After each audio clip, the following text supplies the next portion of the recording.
Boa noite, minha turma de Direito das Obrigações da Uni São Miguel, segundo e terceiro período. Continuando, né, o bloco anterior, então a gente fez a revisão da prova. Eu pretendo lançar nesse final de semana as notas. E aí só vou lançar realmente pelo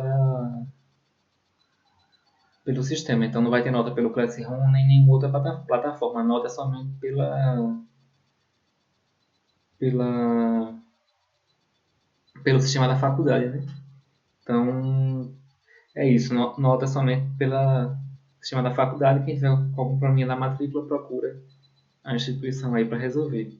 Então vamos continuar agora vendo o que a gente já tinha visto, que é aquela questão do pagamento, que é o início da segunda unidade. Lembrando que a gente já viu do artigo 304 até o 307, que é de quem deve pagar, daqueles a quem se deve pagar, artigo 308 até 312, a gente já viu também. Hoje a gente já veio do 313 até o 326. Então, nossa aula, esse segundo pedacinho da aula, vai ser isso aqui, objeto do pagamento e sua prova. Artigo 313 até o 326.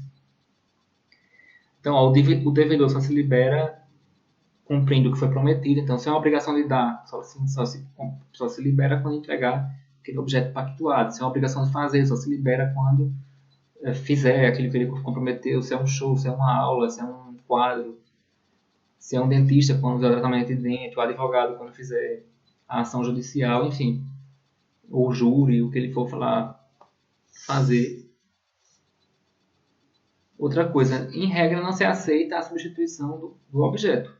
Então, o objeto é o inicial, é o pactuado. Se você quiser substituir o objeto, então te devia um carro.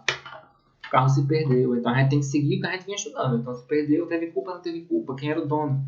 E aí a gente vai resolver essa questão aí e fazer como a gente já tinha estudado. Se quiser substituir o objeto, pode, mas é uma dação em pagamento. Então eu devia um carro, por algum motivo eu não quero mais entregar, ou porque se perdeu, e quero transferir agora em dinheiro numa casa. Pode, mas vai depender do seu consentimento. Isso a gente chama de dação em pagamento. Devia uma coisa, vai entregar outra, agora depende do consentimento do credor. Então, não é um direito seu, vamos dizer assim, é uma faculdade, é uma benesse do credor querer receber coisa diversa. Então, se não tiver jeito, vai ter que ir para a execução do contrato e aí seguir aquela regrinha que a gente já vinha estudando. Então, hoje a gente vê, ó, do objeto do pagamento e sua prova, artigo 313. O credor não é obrigado, é o artigo 313 do Código Civil. O credor não é obrigado a receber prestação diversa da que lhe é devida, ainda que mais valiosa. Então, eu me comprometi a entregar um Argo, um Fiat Argo. Posso chegar com uma limousine, uma Ferrari, um Porsche. Você não é obrigado a receber. Lógico, você não é doido de não querer, né, fazer essa troca. Mas se fizer essa troca, é uma dação em pagamento. Então, devia o Fiat Argo receber um Porsche no lugar. Mas, como regra, você só está obrigado a receber o Fiat Argo que eu lhe prometi. Então, é um dever do devedor pagar, é um direito do credor receber, e vice-versa, também é um direito do devedor pagar também, porque se o devedor não paga, ele entra em mora. E aí a gente vai ver nas próximas aulas que há possibilidades de você forçar, de você compelir esse pagamento. Então, o devedor pode, inclusive, se usar de meios judiciais para forçar o pagamento, porque é um dever dele pagar, mas também é um direito de pagar. Do mesmo jeito o credor. O credor tem o direito de receber, mas também tem o dever de receber se a prestação for correta. O que ele não está obrigado a receber é uma prestação diversa. É isso que fala o 313 do Código Civil. 314. Ainda que a obrigação tenha por objeto prestação divisível, então o bem pode ser fracionado, não pode o credor ser obrigado a receber, nem o devedor a pagar por partes, se assim não se ajustou. Então, em regra, qualquer, eu já falei isso para vocês, a gente viu que tem contrato de execução instantânea, diferida e de trato sucessivo. Execução instantânea, você cumpre tudo naquela hora. Então, vou botar gasolina no carro, R$ 200 o tanque.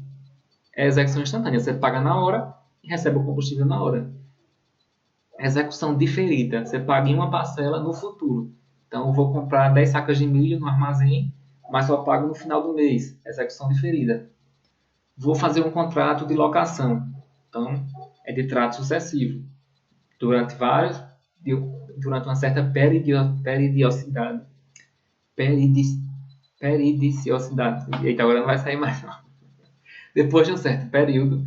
Então, a cada período se renova o contrato. Então, cada mensalidade, a cada 15 dias, a cada semestre, você vai ter que pagar aquela parcela. Então, é de trato sucessivo nesse caso. Só que, como regra, as obrigações são de execução instantânea, mesmo que possa ser fracionado em dinheiro. Em regra, você tem que pagar tudo à vista. Se você quiser fazer de execução diferida ou de trato sucessivo, que são várias prestações, tem que estar expresso no contrato. Se não tiver, é à vista. E aí, compete a ambas as partes entregarem logo tudo naquele exato momento. Então, é isso que fala o 314, 315. As dívidas em dinheiro deverão ser pagas no vencimento em moeda corrente pelo valor nominal, salvo o disposto nos artigos subsequentes. Então, veja, se eu lhe empresto 5 mil reais, em regra, não vai correr juros, nada não. Então, te empresto 5 mil reais para você me pagar no final do mês. No final do mês, você me paga 5 mil reais pelo valor nominal. Lógico que 5 mil reais agora, hoje, vai estar valendo menos, então o poder de compra, lógico, vai cair. Num país como o nosso, que ainda tem inflação, o que eu consigo comprar com 5 mil reais hoje, por mesmo 5 mil reais eu não vou conseguir fazer a mesma feira ou comprar a mesma mercadoria no final do mês ou no final do ano. Então, mas se não se estipular nenhuma cláusula de, de compensação aí para a inflação, para as perdas inflacionárias, o valor é nominal. Então, a regra é essa. Se paga em moeda corrente, em real, e no valor que você pegou. Então, se eu emprestei 5 mil reais, para você me pagar no final do ano. No final do ano, 5 mil reais você me paga. Se eu quiser alguma outra cláusula aí, eu tenho que estipular. 316. É lícito convencional o aumento progressivo de prestações sucessivas. Você pode fazer isso aí. Então, nesse empréstimo, eu posso dizer, tu vai me pagar em 20 vezes e colocando, aumentando, fazendo tanto progressivo como decrescente. É muito comum o financiamento imobiliário e ficando decrescente, né? Você paga logo mais alto o financiamento do imóvel e no final vai decaindo, mas também pode fazer ao contrário. Isso aí depende da previsão das partes.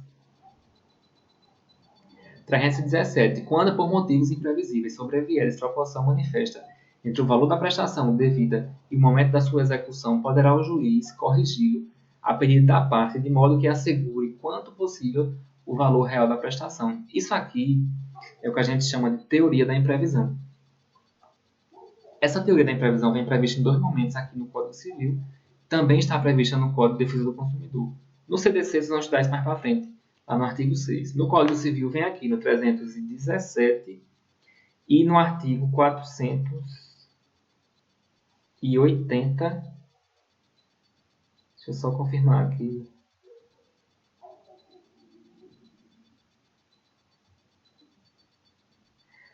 Quatrocentos e setenta e oito, 79 e 480. Então, o 317, 478 até 480 traz a teoria da imprevisão. Por que está 2 vezes no código, professor? Porque, veja, o 478 até o 480 está inserido na parte de contratos. Então, só se aplica essa teoria da imprevisão daqui, do 478 até o 480, para contratos. Então, se tiver um contrato aí no meio, que vai ser a maior parte dos negócios jurídicos, vai se usar a teoria da imprevisão daqui, do 478 até o 480. Se for qualquer outro tipo de negócio jurídico que não um contrato, um testamento, uma promessa de recompensa, um ato unilateral aí que você queira, se não for contrato, para qualquer outro tipo de obrigação, você pode se valer do 317. Então, o que é essa teoria da imprevisão? É o seguinte, suponhamos que você faça um contrato com 20 cláusulas. Então, tem lá, vamos dizer que isso aqui, esse quadro aqui todinho, são as cláusulas, você escreveu isso aqui tudinho. E deixou essa parte aqui em branco do seu contrato. Nessa parte em branco, mesmo que você não coloque, vai estar inserido de maneira implícita um jargãozinho jurídico chamado de rebus. Deixa eu apagar aqui, rebus sic stantibus. Ficou meio feio para variar, né? Ficou meio feio, mas dá para dizer. Então, isso aqui era o contrato da gente, isso aqui estava em branco. De maneira implícita, vai estar previsto no nosso contrato isso aqui, ó, essa cláusulazinha. Rebus sic stantibus. O que quer dizer isso, professor? Enquanto as coisas ficarem do jeito que estão. Isso aqui é um negócio enorme. É o tamanho de um trem. Essa expressão daqui é o tamanho de um trem desgovernado. Quando eu fiz o meu mestrado na Unicap, meu orientador era Padre Caetano. E aí, por ser padre e também ser muito culto, ele tem várias formações, ele sabe muito latim. E eu fui colocar essa expressão na minha dissertação de mestrado. Ele disse, olha, essa dissertação aí, você vê em manual de direito, mas aqui é um mestrado, você tem que botar a expressão correta. Ele pegou lá a caneta e foi escrevendo lá. Isso aí dá umas 3 linhas a expressão. Isso aqui é só o resuminho. É como só um termozinho. Mas a gente que não sabe muito latim, e para manual, para concurso, serve essa cláusulazinha, rebus sic stantibus. Quem que tiver interesse de ver como ela é todinha, está na minha dissertação de mestrado, que está publicada lá no site da Católica. Mas enfim, rebus sic stantibus é o resumo da expressão e quer dizer isso aí, enquanto as coisas ficarem do jeito que estão. Então o que é que isso quer dizer? Em qualquer contrato de execução diferida ou de trato sucessivo, ou seja, contratos que tenham uma questão de futuridade, ou seja, que vão ser cumpridos no futuro, você colocou 10 cláusulas, que são essas aqui de cima. A 11ª que está implícita é essa aqui, rebus sic stantibus, enquanto as coisas ficarem do jeito que estão. Se acontecer algo imprevisível, que torne muito oneroso para uma das partes cumprir o contrato, você pode tentar aí reaver essas cláusulas. Então a gente está vivendo uma situação que pode ser aplicada. Então é o caso do Covid. Muita gente aí está tentando rever algumas cláusulas, enfim, com a academia, enfim, qualquer tipo de contrato sucessivo que você tenha, você pode tentar reaver aí e ponderar alguma cláusula, mas é essencial que fique para você muito oneroso. Então, essa teoria da imprevisão foi pensada para casos extremos, como por exemplo uma guerra. E a gente está meio que vivendo, não é uma guerra, lógico, agora, mas assim, tem gente que chama, né? Quase como se fosse na terceira guerra. Eu acho que sai drama também. Porque só são 2 meses em casa ou 3, depois passa tudo isso, se Deus quiser. E a gente volta ao normal. Mas assim, é fato que muita gente ficou parada e não pode cumprir. Não porque não quer, mas porque não pode. Então, nesses casos aí, você pode se valer da teoria da imprevisão. Se for contrato, você não pode se valer do artigo 317 sozinho. Você tem que se valer do 478 até o 480. Então, ó, a gente vai estudar esse 478 até o 480 no semestre que vem, quando ver contratos. Mas só para introduzir. Então, ó, nos contratos de execução continuada ou diferida, ou seja, naqueles contratos com solução de futuridade, ou seja, contratos que vão ser levados para uma questão aí mais de futuro, ou seja, vão ser cumpridos no futuro. Se a prestação de uma das partes se tornar excessivamente onerosa, com extrema vantagem para a outra, em virtude de acontecimentos extraordinários e imprevisíveis, então, para contrato tem que ser extraordinário e imprevisível, poderá o devedor pedir resolução do contrato. Ponto. Você pode pedir para resolver, ou seja, cada um devolve, pagou o que recebeu, volta à situação anterior. Os efeitos da sentença que a decretar retroagirão à data da citação. Então, entrou com a ação, citou o cara, a sentença sai daqui a 2 anos. Quando sair a sentença, ela retroage até o dia da citação. É isso que ele está dizendo. 479. A resolução poderá ser evitada, e essa é a regra, oferecendo-se o réu a modificar equitativamente as condições do contrato. 480. Se no contrato as obrigações couberem a apenas uma das partes, poderá ela pleitear que a sua prestação seja reduzida ou alterado o modo de executá-la a fim de evitar a onerosidade excessiva. Então, essa teoria surgiu muito pensando em situações realmente atípicas. Então, não é qualquer caso. Então, por exemplo, não é você que pegou um financiamento do carro, perdeu o emprego, não vou pagar mais não porque eu perdi meu emprego. Não, é uma possibilidade. Quem é seletista sabe, ou seja, quem trabalha pela CLT sabe que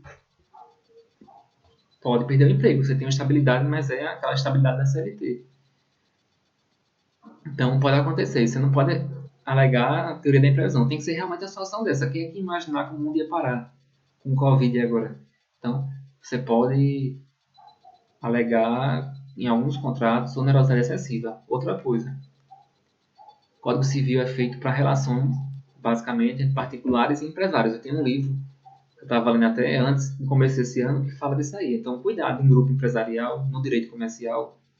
para você não errar a mão, porque pressupõe-se que ele tem uma maturidade maior para fazer negócio. Então não é para qualquer caso que você vai usar onerosidade excessiva, não. Essa teoria da imprevisão deve ser usada para casos realmente, como ele fala aqui, ó, no 478, nos contratos de execução continuada ou diferida, se a prestação das partes se tornar excessivamente onerosa, ou seja, ficou muito caro para aquela parte pagar o contrato, com extrema vantagem para a outra. Então a outra parte está tendo extrema vantagem. Tem gente que fala que não é preciso ter essa extrema vantagem, não. Basta que fique muito oneroso para uma das partes. Em virtude de acontecimentos extraordinários e imprevisíveis. Perder o emprego não é algo imprevisível, não. Todo mundo que trabalha está sujeito a perder o emprego. Então, não seria o caso. É um caso realmente desse. O mundo parou por causa da Covid. Posso usar a teoria da imprevisão? Pode, se o seu contrato ficar muito oneroso para você. Então, você tinha um contrato de aluguel, vamos dizer assim. Sua renda era tudo de... Trabalhava somente com, sei lá, tinha um salão de beleza. E aí fechou. Vamos dizer que esse negócio demora, fica 6 meses o salão fechado, sem você render. Você pode alegar a teoria da imprevisão? Pode. Vai ficar muito oneroso para você cumprir o contrato por uma situação imprevisível. E aí você pode pedir um abatimento no preço, uma situação assim, mas é essencial que haja excessiva onerosidade para uma das partes. Então não é qualquer caso que você pode se insurgir contra isso aí, não. Então são situações pontuais e que o juiz vai analisar caso a caso. Então, e tem, se for uma relação de consumo, que seguir o CDC. Eu não vou entrar nesse mérito porque é uma legislação específica. Então, se for CDC, você vai usar a regrinha do artigo 6º do Código de Defesa do Consumidor. Não é CDC, usa isso aqui. Se for empresa, pode usar aqui essa questão do 478 do Código Civil, mas tenha mais cuidado com a empresa, porque eles têm uma maturidade maior. Então, é importação de mercadoria, que muita empresa faz. O dólar disparou agora, né? Está 5,80 hoje. Tá diferente, mas não é algo tão imprevisível também. Pode chegar, a gente sabe que o dólar pode chegar a 6, 7 reais. Não é nada também que vai fugir. Então você não pode delegar a teoria da imprevisão por qualquer situação, não. Tem que ser assim, em casos excepcionais. E aí, ponderando em cada caso, pode-se chegar a ter uma resolução contratual, ou seja, uma extinção contratual. Mas não é a regra. A regra é se manter o contrato e abater um pouquinho do valor.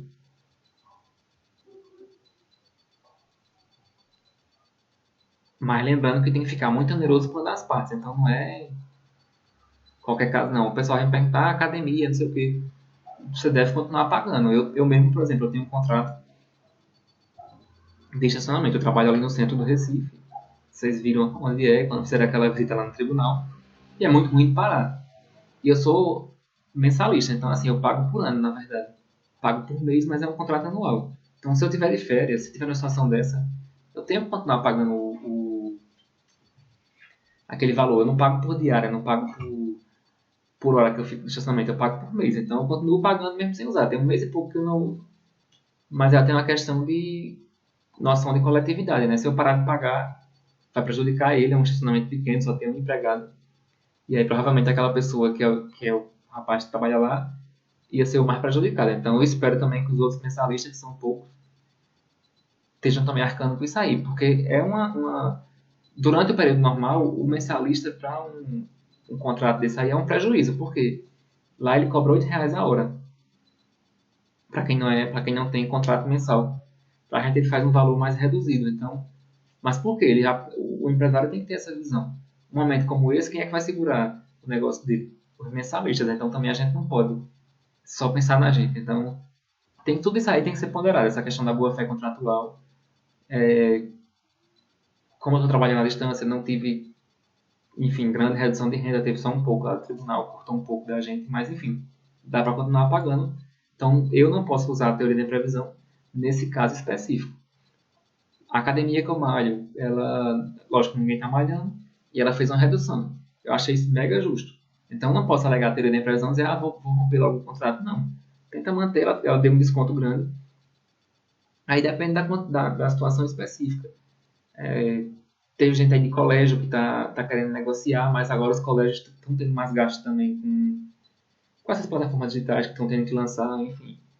Então surge outros tipos de gasto. Então não é qualquer caso que você pode se valer da onerosidade excessiva, não. São situações pontuais. E aí, realmente, faz o exemplo que eu dei, você é cabeleireiro. está sem renda nenhuma, acabou o suplemento do governo, você não conseguiu receber, pode alegar a teoria da imprevisão? Pode.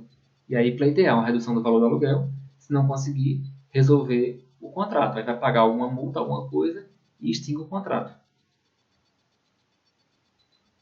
Então, isso é a teoria da imprevisão. Vem no artigo 317 e no 480, não, do 478 até o 480. Para contratos, tem que usar do 478 até o 480.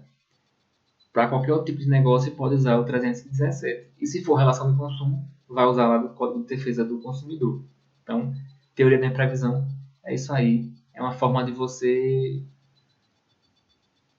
na última leva, na última hipótese, resolver o contrato. Mas antes disso, o juiz pode readequar o contrato para a situação nova que foi posta. Mas não é qualquer besteirinha, não. Então, não é uma seca aqui no Nordeste. Então, você tem uma plantação, não é que tem uma seca no Nordeste, que é algo bem previsível. Ora, teve uma seca no Nordeste, beleza. A cada 2, 3 anos tem uma seca violenta aqui no Nordeste, ou mais do que isso. Então, o raro é ter um período bom aqui de chuva. Então, você não pode alegar a seca como um evento extraordinário e imprevisível. Você é agricultor, vai ter que cumprir seu contrato. Então, sua fazenda não conseguiu produzir aquele item, corra atrás na vizinhança para comprar. Quem mandou você vender antes de produzir? Então, não é sempre que se usa a teoria da imprevisão. Agora, vamos dizer, se desse uma neve aqui no Nordeste, aí realmente seria algo totalmente atípico. Nevou no Nordeste, acabou a produção de algodão na Paraíba. Aí não é uma seca que é algo previsível, é algo extraordinário e imprevisível. Nevar, que é quase impossível, né? É impossível. Então, assim, é realmente para algo extraordinário e imprevisível. Então, pensem sempre numa guerra ou numa situação como essa que a gente está vivendo agora.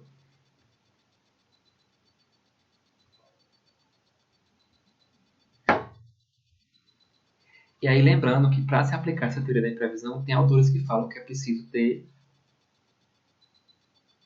ficar muito oneroso para uma das partes e causar extrema vantagem para outra.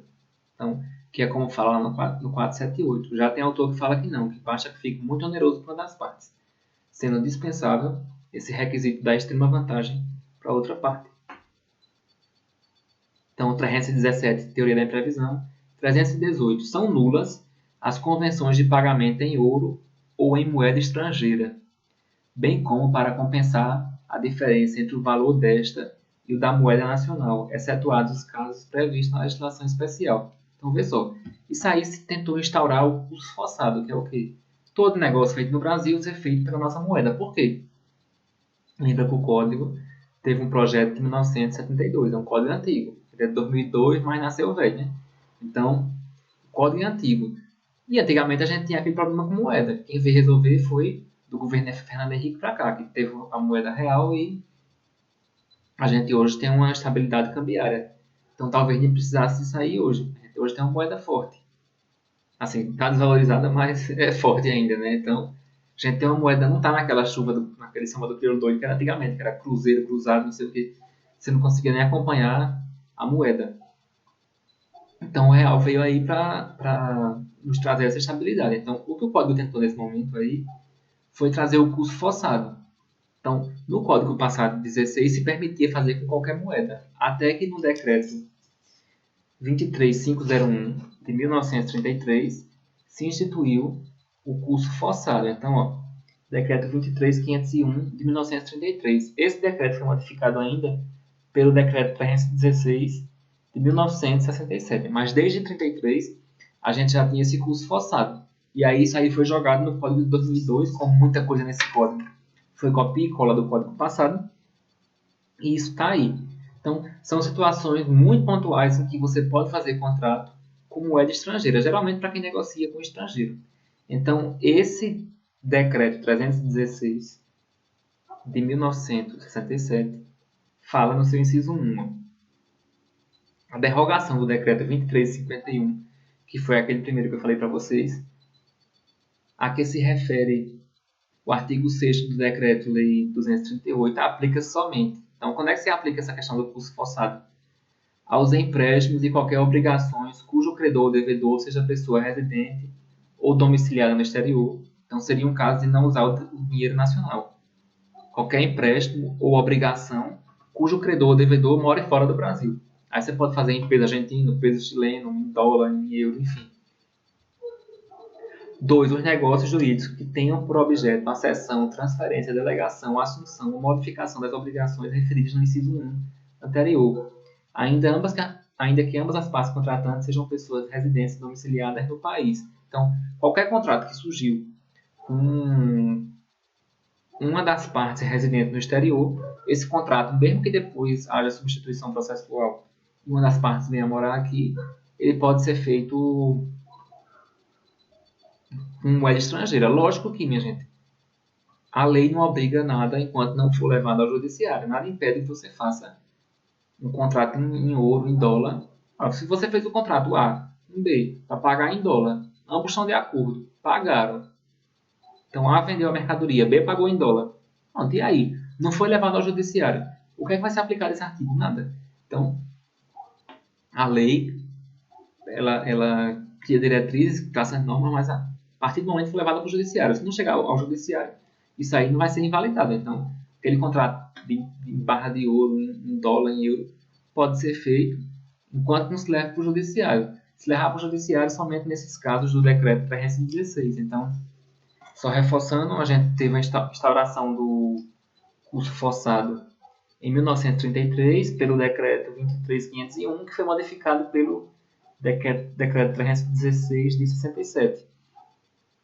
Então, como regra para qualquer contrato no Brasil, deve ser feito em reais. Como o nosso moeda está mais forte, hoje é bem comum realmente isso. É raro a gente fazer alguma coisa em dólar. Até quando a gente compra fora do Brasil mesmo, pode comprar em dólar, a gente habilita o cartão para a moeda exterior, mas ele mesmo faz a conversão depois para reais. Então, isso aqui é meio que letra morta, vamos dizer assim. 319. O devedor que paga tem direito à quitação regular. Então, lógico. É um direito do credor pagar, e é um dever do devedor pagar, mas também é um direito do devedor pagar a dívida. Então, é um dever e um direito. Ele tem direito de pagar a dívida, por isso ele pode, inclusive, consignar. Ora, se ele tem a obrigação de pagar e o direito de pagar, ele deve receber uma quitação para comprovar o quê? Que pagou. Então, a quitação é isso, é o recibo. Então, 319, o devedor que paga tem direito à quitação regular e pode reter o pagamento enquanto não lhe seja dada. Então, eu, quando vou pagar, eu digo, ó, faça um recibo. Ah, não vai me dar recibo não, então eu seguro o pagamento. Digo, só lhe pago quando eu der recibo. Não chegou no acordo, não chegou, o cara não quer lhe dar a quitação, consigne. Entre com ação de consignação e pagamento, ou faça a consignação bancária, se for em dinheiro. Você pode fazer também em banco. A gente vai estudar a consignação mais para frente. E aí, nas próximas aulas, você se desobriga. Agora não vai pagar e ficar sem recibo, senão você vai ser reprovado, pagou. 320. A quitação, que somente poderá ser dada por instrumento particular, ou seja, a quitação é um ato jurídico solene, ela depende de forma particular, ou seja, tem que ser por escrito. Designará o valor, a espécie da dívida quitada, o nome do devedor ou quem por este pagou e o tempo e o lugar do pagamento, como a assinatura do credor ou do seu representante. Então, quitação é um ato solene, mas o próprio artigo ele mitiga. Quando chega aqui no parágrafo único, ele dá uma mitigada na regra. Ainda assim, os requisitos estabelecidos nesse artigo, valerá a quitação se dos seus termos ou das circunstâncias resultar haver sido paga a dívida. Então, é um ato formal, deve ser escrito, deve ter o valor, a espécie da dívida quitada, o nome do devedor, ou quem por este pagou, se for um terceiro que pagou, né? Quem é o terceiro, pode ser interessado ou não, como a gente já viu nas aulas passadas, o tempo, ou seja, qual foi a data que foi paga, e o lugar do pagamento. Foi paga onde? João Pessoa, Campina Grande, Recife, enfim. Onde é que foi feito esse pagamento? Agora, se faltar algum desses elementos, mesmo assim a quitação pode valer, desde que fique latente ali naquele documento que houve a quitação da dívida. Então, a quitação é um direito, você pode inclusive reter o pagamento se não receber a quitação. 322. Quando o pagamento for em cotas periódicas, ou seja, é uma prestação de trato sucessiva, a cada mês, a cada quinzena, a cada ano. Então, a quitação da última, até prova em contrário, desculpa, quando o pagamento, artigo 322 do Código Civil, quando o pagamento for em cotas periódicas, a quitação da última estabelece, até prova em contrário, a presunção de estarem solvidas as anteriores. Esse artigo deu um bocado de problema no passado. Por quê? O que ele está dizendo? Ó, pagou a última prestação, o que tiver de prestação para trás, presume-se paga. Mas agora é uma presunção o quê? Relativa, admite prova em contrário. Olha o que aconteceu aqui no Brasil. O cara de gente de boa fé, né, o que é que fazia? Chegava no condomínio, 12 meses lá de condomínio, não pagava nada. Quando chegava em dezembro, pagava somente o mês de dezembro do condomínio. Depois, esse povo, cara de pau, entrou com a ação para pedir a quitação do resto do que não tinha pago o resto do ano. E aí, por isso que hoje já consta nesses títulos todinho aquela expressãozinha, o pagamento dessa fatura não implica o pagamento das demais. Agora, o próprio artigo fala, é uma presunção relativa. Admite prova em contrário. Esse pessoal perdeu as ações, logicamente, porque os condomínios conseguiram provar, ele não pagou nada não, ele está querendo só usar aí de má fé e empurrar esse artigo dizendo que o pagamento da última pressupõe nas demais, mas é uma presunção relativa, que admite prova em contrário. Mas veja até onde chega, né, a boa-fé do brasileiro, para não dizer ao contrário. Então, artigo 322, quando o pagamento for em cotas periódicas, a quitação da última estabelece até prova em contrário, então não é uma presunção absoluta, a presunção de estarem solvidas as anteriores. Então, pagou a 10ª parcela, pressupõe que a nona, oitava, sétima, sexta, quinta, quarta, terceira, segunda e primeira estejam pagas, mas é uma presunção relativa. 323. Sendo a quitação do capital sem reserva dos juros, esses presumem-se pagos. Então, pessoal, pagou a dívida, pagou o valor integral da dívida, logicamente que os juros pressupõem-se pago. Por quê? Geralmente, quando a gente paga somente um pedaço de qualquer dívida, e cartão de crédito isso é muito comum, muita gente se enrola nisso. Fica pagando aquela tarifa mínima. Então, geralmente, quando você paga, você está pagando somente os juros. Por quê? Os juros não podem gerar juros, porque aqui no Brasil é vedado essa capitalização de juros. Então, quando o credor recebe o pagamento, ele vai dizer, ó, te dou a quitação, mas está pagando só os juros. Por quê? No mês que vem, o capital básico que você não conseguiu pagar vai continuar gerando juros. Aí você fica nessa corrente viciada. O que pode gerar juros é o capital base. Então, você pegou 10 mil reais de empréstimo. Isso é seu capital base. O que esses 10 mil gerar de juros, não pode os juros gerar juros. Agora, lógico, a dívida vai aumentando por quê? Ficou aqui os 10 mil que você não pagou, os juros do primeiro mês, aí depois os juros, o capital base vai gerar juros novamente no segundo mês, no terceiro, e vai fazendo aquela bola de neve. Então, está aqui o capital base e os 3 meses de juros. Aí você só conseguiu pagar 2 meses de juros. Fez nada, por quê?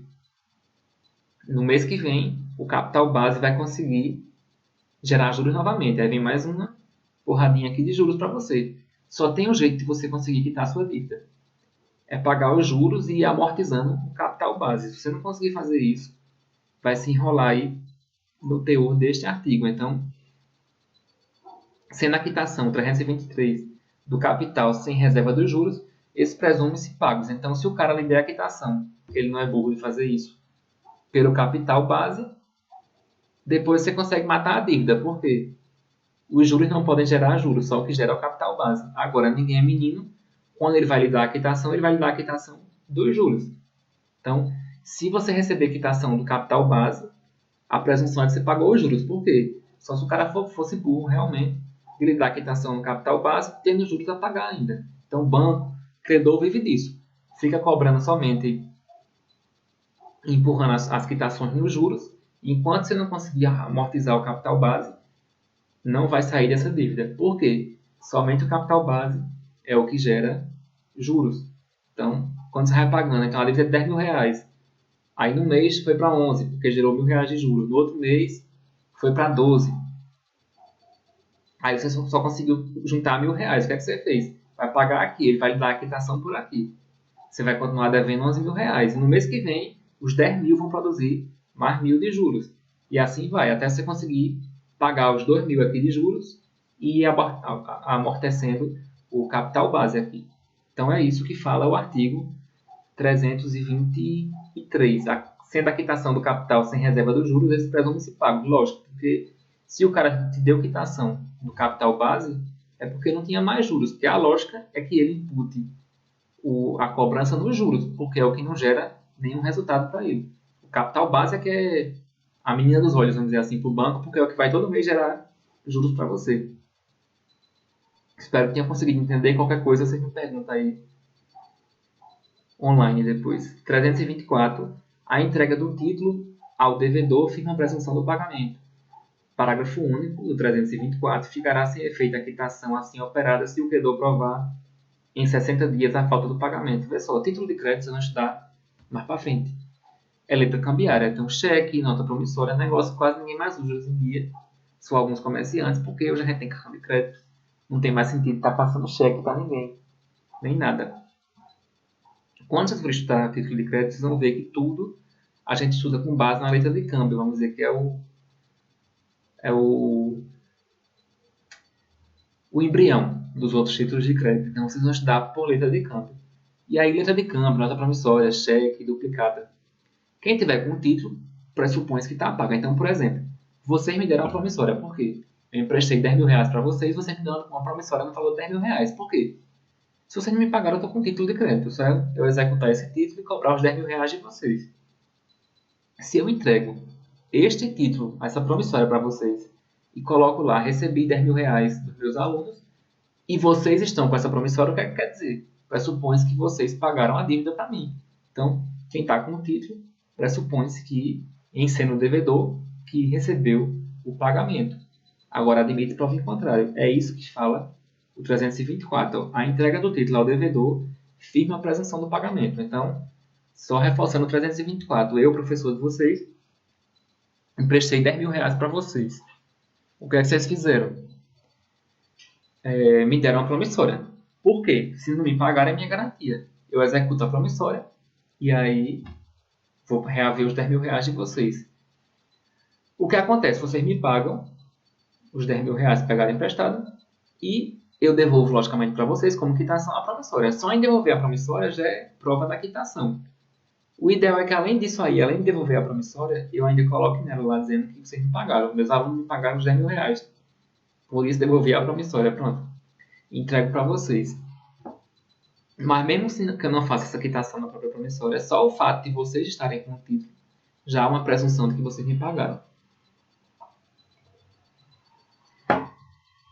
E para título de crédito tem um princípio que é justamente esse aí, que é o da cartularidade e da literalidade. Então, quem tiver com o título pressupõe o credor.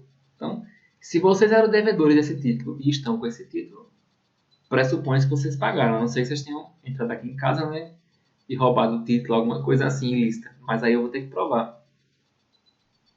Então, 324 quer dizer isso aí.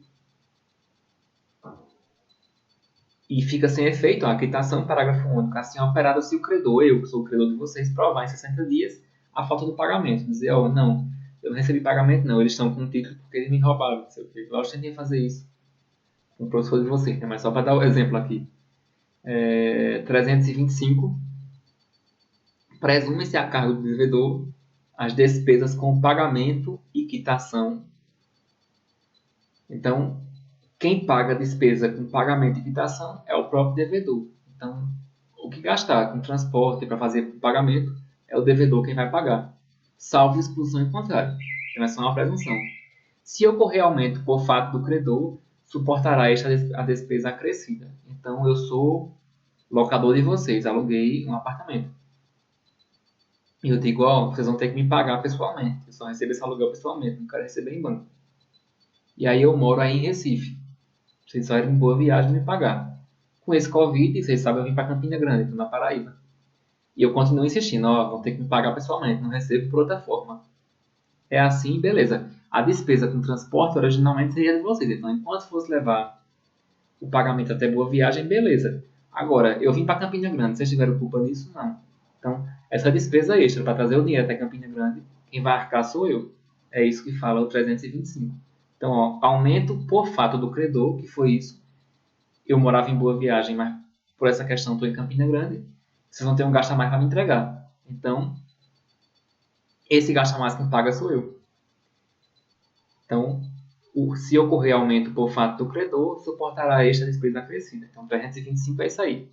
Presume-se a cargo do devedor as despesas com pagamento e quitação. Então, o devedor quem paga, mas se o credor causar algum motivo que aumente a despesa com pagamento e quitação, quem vai arcar com esse prejuízo é o credor que deu causa. 326, se o pagamento se houver por fazer por medida ou peso, entender-se-á no silêncio das partes que aceitam os do lugar da execução. Ou seja, é medida por quilo, por mão, por saca. Isso é muito comum, era muito mais comum antigamente no interior, tá? Hoje em dia mais não, porque a gente hoje tem padrão universal para tudo, né? Quase é quilo, é reais, não tem muita essas coisas. Mas vamos dizer que você está no meio da selva, enfim, tá no sertãozão aí do Brasil, e lá se usa alguma medida específica, em vez de ser quilo é mão, a mão de milho, sei lá, alguma coisa assim. Então, no silêncio das partes, não se estipula nada no contrato, vai valer a regra do lugar da execução. Então, se naquela localidade é por saco, é por mão, não é uma medida certa, vai valer a regra do local da execução. Lógico que isso aqui hoje está muito ultrapassado, porque, lembrando, o Código Civil é um projeto que começou em 1932. Então, foi 30 anos até aprovar. Então, já é meio velho. Então, nessa época aqui não tinha. Quando o código foi pensado, não tinha WhatsApp, não tinha Facebook, não tinha celular, não tinha nada. Na época do código tinha no máximo fax. Então, muita coisa mudou e hoje vai perdendo sentido algumas disposições aí. 326 é um caso disso. Hoje medida é tudo certo, é peso. Todo mundo tem como ter uma balança, uma medida exata de medição. Tudo é aferido pelo Inmetro, enfim. Hoje essa regrinha estão ficando mais para uma contextualização histórica do que para uma realidade fática. Mas é isso aí. Hoje a gente viu ó, do 313 até o 326. Estamos andando bem. Essa emenda é pequena, só vai até o 420, então só tem mais 100 artigos para a gente estudar, menos de 100 artigos. Vai dar para a gente ver com folga, porque nosso calendário vai até julho, né? Então a gente vai conseguir ver com muita tranquilidade aí tudo. Para a semana a gente continua com o lugar do pagamento, que é do 327 até o 330. Vamos ver tempo do pagamento, que é do 331 até o 333. E pagamento em consignação, que é do 334 até o 345. E mais o Código de Processo Civil. Que aí de cabeça não tem os artigos do CPC, que mudou o CPC de 2015 e eu ainda não decorei. Lógico que eu trabalho muito mais com o Código Civil. Então é isso. Mas hoje a gente ficou do 313 até o 326, continuando o pagamento, que é a matéria da segunda unidade. Então é isso, pessoal. Foi bom estar com vocês. Qualquer dúvida, Classroom, Facebook, Instagram, e-mail, estou aí à disposição de vocês. E é isso. Bom final de semana aí para todos. Aproveitem e estudem já esse material que a gente já viu, então, da segunda unidade. A gente já viu até o 326. E a segunda unidade começa, como eu disse no começo da aula de hoje, no 304. Então, nós já vimos para a segunda unidade do 304 até o 326. Já tem um bocado de coisa aí para vocês estudarem. É isso, valeu. Obrigado aí a vocês.